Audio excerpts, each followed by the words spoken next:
Hello and welcome to the AMA Update video and podcast. On the heels of National Addiction Treatment Week, today we're talking about the current overdose landscape and the crucial role that physicians play in addiction treatment and recovery. Here with me today is Dr. Bobby Mukkamala, Chair of the AMA Substance Use and Pain Care Task Force and AMA President-elect in Flint, Michigan. I'm Todd Unger, AMA's Chief Experience Officer in Chicago. Dr. Mukkamala, it's great to see you. Thank you. Yeah, it's good to be here with you too. Well, last week was National Addiction Treatment Week, but several weeks before that, overdose numbers were already making headlines for a different reason, I think, than we've talked about before. This time it was for an unprecedented drop in overdose deaths. Dr. Mukkamala, what is happening with the numbers? Well, a little more than a month ago, the CDC published preliminary data that showed between April of 2023 and April of 2024, overdose deaths declined by about 10% nationally to roughly 101,000. And that's the largest decrease on record. So that's awesome. Non-fatal overdoses are also down more than 10%. So some states have reported even greater decreases than the national rate. So for example, in Kentucky, overdose deaths dropped by more than a third between April 2023 and March 2024. In Arizona, in Maine, in Vermont, all recorded recent decreases of about 15%. In North Carolina's illicit fentanyl overdose death fell by more than 30% in a year. So public health officials are calling this a major breakthrough in efforts to reduce the effects of illicitly manufactured fentanyl in the nation's drug supply. So the culprit drug that caused the spike in the first place. So this is definitely good news, and any increase in mortality is good news. But there are still more than 100,000 people who have died, and these are preventable deaths. So we still have a lot of work to do. So you mentioned kind of getting control of that illicit fentanyl production as being a key driver. Is there anything else that you see as driving the decrease? Well, I wish we knew for sure. We don't know specifically. The data just isn't there for specific conclusions, but it's likely due to many different factors, some of which are more likely to prevent in some states than others. And, it's not only the decreases that are interesting here, it's the pace of that decrease. So much of it has happened in just the past few months, and for reasons that aren't exactly clear. So some think that the tools we use to reverse the opioid overdoses, such as naloxone, are working. And that's likely playing a positive role in keeping people alive. Naloxone is certainly much easier to find and has also become more affordable. And so there are more naloxone products and also other opioid overdose reversal medications that are available now. So we urge all physicians to prescribe them to their patients at a risk of overdose. And it's also possible that the more syringe service programs are reaching people more effectively, and thus the use of fentanyl test strips could be helping. And so these are what we call harm reduction tools that we've long advocated for. And finally, it's also possible that people who use drugs are using differently. That is, because of how deadly illicitly manufactured fentanyl is, people might not be using it as much. So lots of possibilities, all of which are good. Now, you mentioned up front, great news in terms of the percentage decline, but we still have 100,000 people or so dying of overdose. So there's a lot of work to do, I think, to use your words. So in your mind, where do things stand right now, and how should physicians be thinking about the numbers? Yeah, well, we've got to remember that the number of overdose deaths that we're seeing prior to this drop were extraordinarily high. And we still don't know if this decrease is a blip or the beginning of a sustained downward trend. So in medicine, when I see a patient, I'm deciding whether to go with treatment A or treatment B.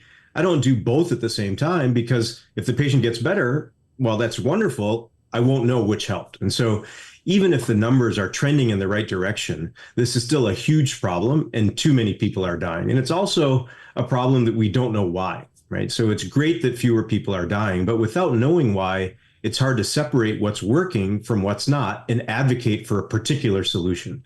So all of these deaths are preventable. So even one death is too many. And that's what last week's National Addiction Treatment Week, as you mentioned, is really about. The week is organized by the American Society of Addiction Medicine, and the AMA is a co-sponsor, as we have been for years in the past.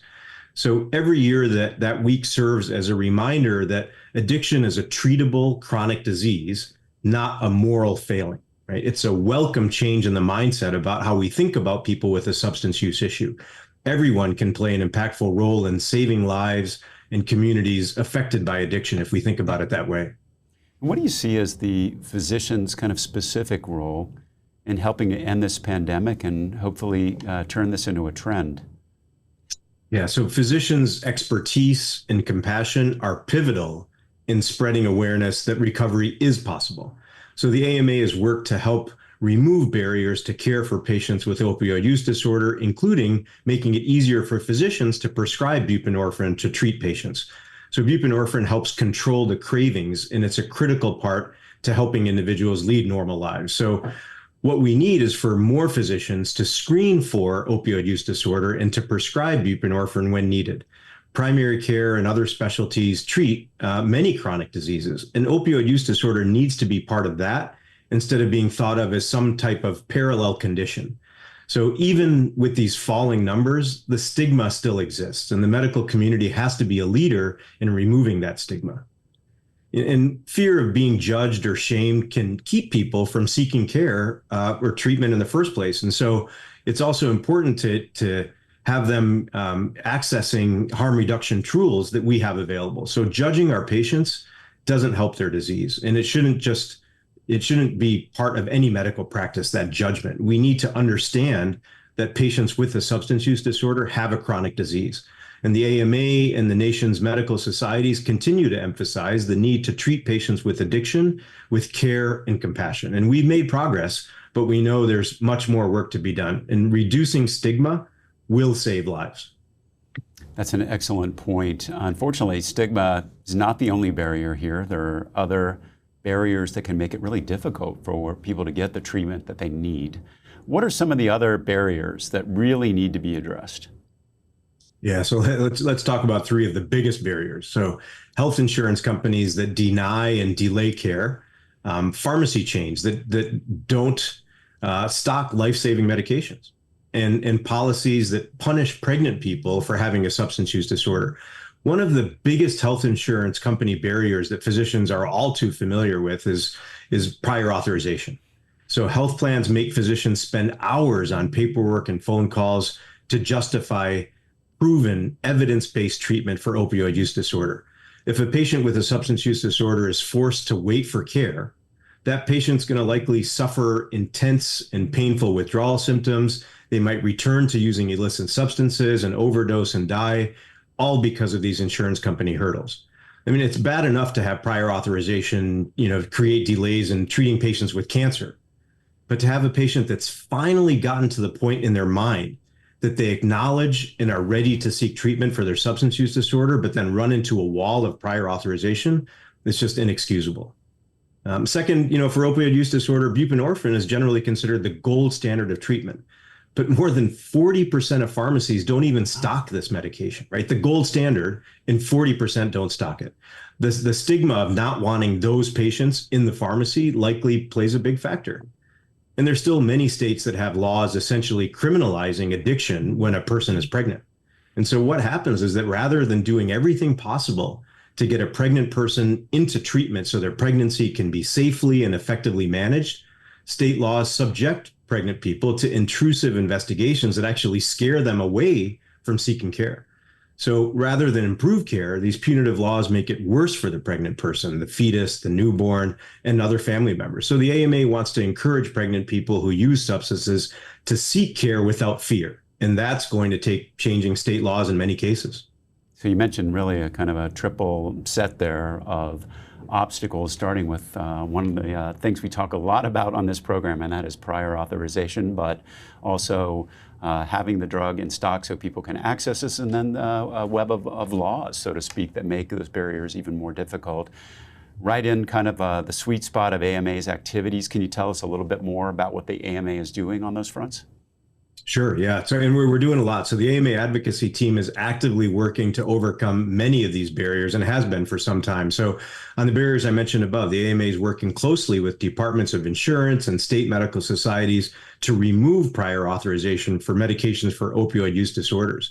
And we're fighting hard to increase the penalties against insurance companies who violate the law by having inadequate networks of physicians to treat addiction and mental illness. Mental health parity in name only, but not really in a meaningful way. And so the AMA is fighting to increase the evidence-based care by urging the DEA to maintain helpful telehealth rules that allow treatment via audio-only and audio-visual patient visits. And the AMA is urging departments of insurance to investigate and hold accountable these health insurance companies that illegally deny or delay care for substance use disorder. And we've also developed model state legislations to revise punitive state laws that punish pregnant people with a substance use disorder and hopefully start to remove the fear and stigma that they feel. So, I mean, I could go on and on, but the bottom line is that we already have succeeded on multiple fronts, but there's much more work to do. That's great news. Dr. McConville, I'm curious, what's the single most important thing that you'd like physicians to take away from today's conversation? You know, with this latest number, I would say that, you know, we're making progress on dealing with this epidemic. There's a glimmer of hope with this latest data. We're still losing 100,000 friends and family members to this illness. And we have issues with substance use disorder itself, and we have issues with the environment in which we practice that make it challenging to do the right thing that we've just discussed. So we need to work beyond our individual professions. We need to work collaboratively on all of these things to continue to reverse this trend. Dr. McConville, thank you so much for joining us today and for all the work that you and the task force continue to do to address this devastating epidemic. To learn more about the AMA's efforts and get involved, visit end-overdose-epidemic.org. The AMA is also making it easier for physicians to complete their required DEA training for the MATE Act. AMA members can now access 4 curated CME courses designed specifically for practice settings and specialties. Check out the link in the episode description to learn more. That wraps up today's episode, and we'll be back soon with another AMA update. Be sure to subscribe for our new episodes and find all our videos and podcasts at ama-assn.org/podcasts. Thanks for joining us today. Please take care.